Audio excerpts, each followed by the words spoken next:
Hello and welcome to Money for Economics episode 20. In this episode, we'll talk about cyberspace.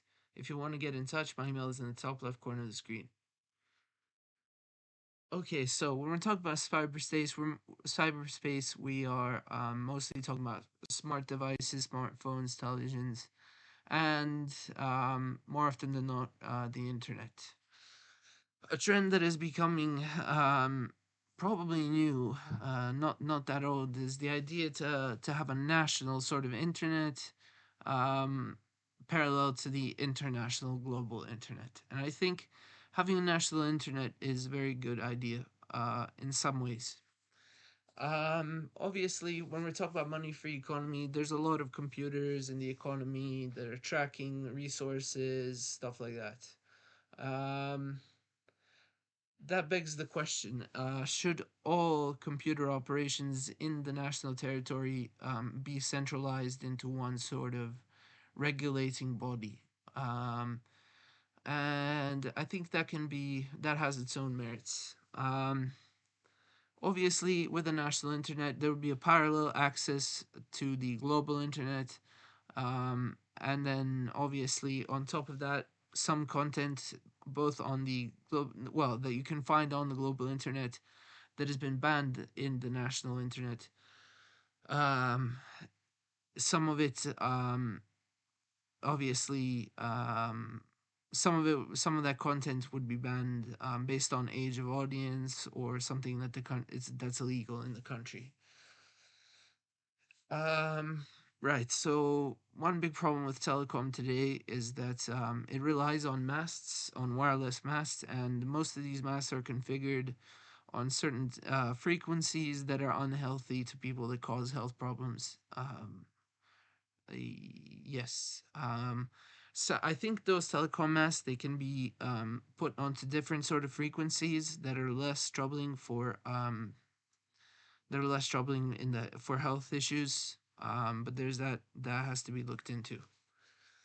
Obviously, we can't really do that wireless. I think if we do sort of if we create a wired internet sort of for the entire nation, I think at some point, people will realize they would rather have wireless, and then that wireless can actually be can be connected to the national internet by wire, but then emit the wireless frequency necessary for wireless internet. So national internet apps, how far can they go? Obviously, we're not talking about just accessing the internet. We're talking about apps that where you can basically just design clothes, design houses, design cars, obviously look at different designs, etc.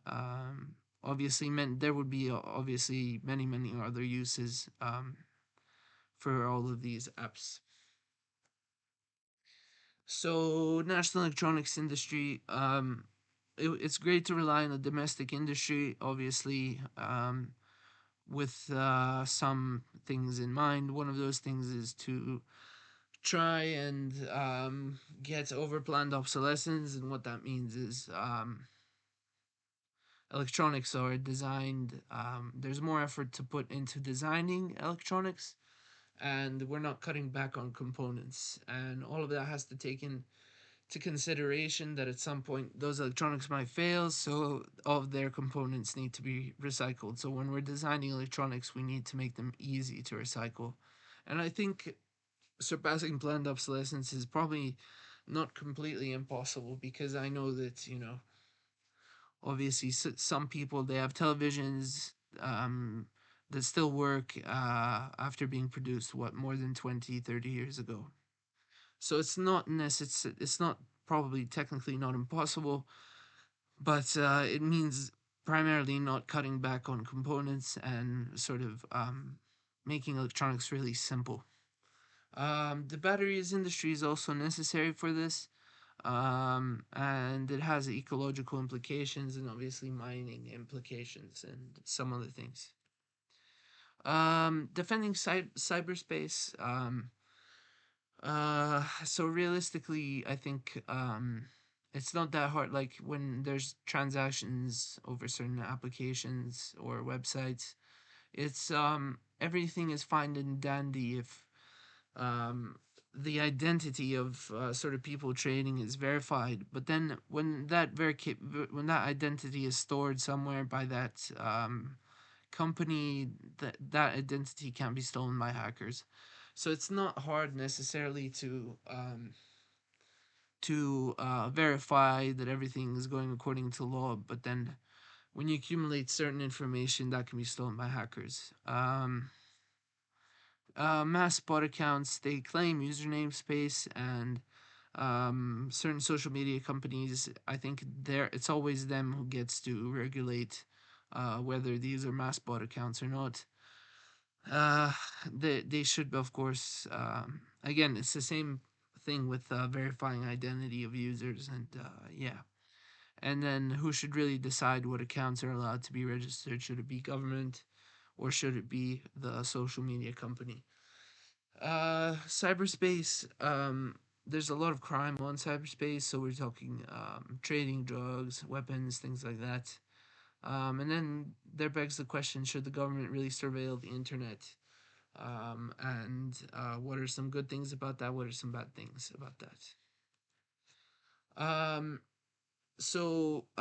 On a day to day in a money free economy, we want all of these movies, books, video games, music, and other media, everything really to do with computers to be free. And I think the best way to do it is to have like a national library of movies, books, video games, etc.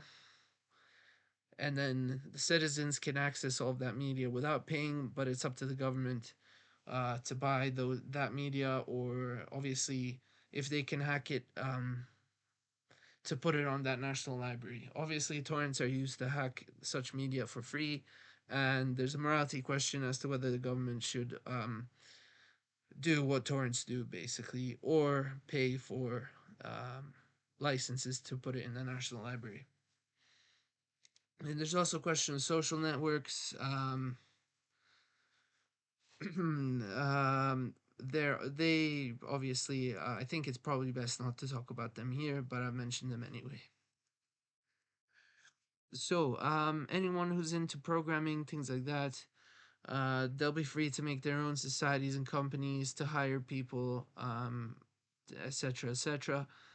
They will get free office spaces, and obviously they'll get an access to resources and electronic components that they need to work. They'll be allowed to trade internationally their products, and really they won't just be limited to creators of computer technology, but also video game producers and also just gaming clubs in general, to compete in national, international sports leagues, or just to have fun. To expand the amounts of filmmakers and films, published musicians, video games in the country, and more. This is one big top priority. One way to do it is to create film societies in universities, secondary schools, and to teach people how to make films. And obviously, they'll compile resources, actors, producers, and they'll be able to create a large output. So obviously, the government is going to also need to use computers in the economy. One thing they're going to need to do is to track supplies from fields and factories, and give orders as to where to deposit the supply based on what they view as the most efficient way. And to get to derive that efficient way means to analyze data. They should also verify orders of goods and services by citizens. Obviously, if you want food delivered to your house, you click on an app, you do all of that, but then the government has a regulator to process all of that information, make sure it's verified, etc. Um, so as I said, one big priority for the money-free country is to expand the amount of filmmakers, musicians, video game makers, etc., etc. Will just another last thought.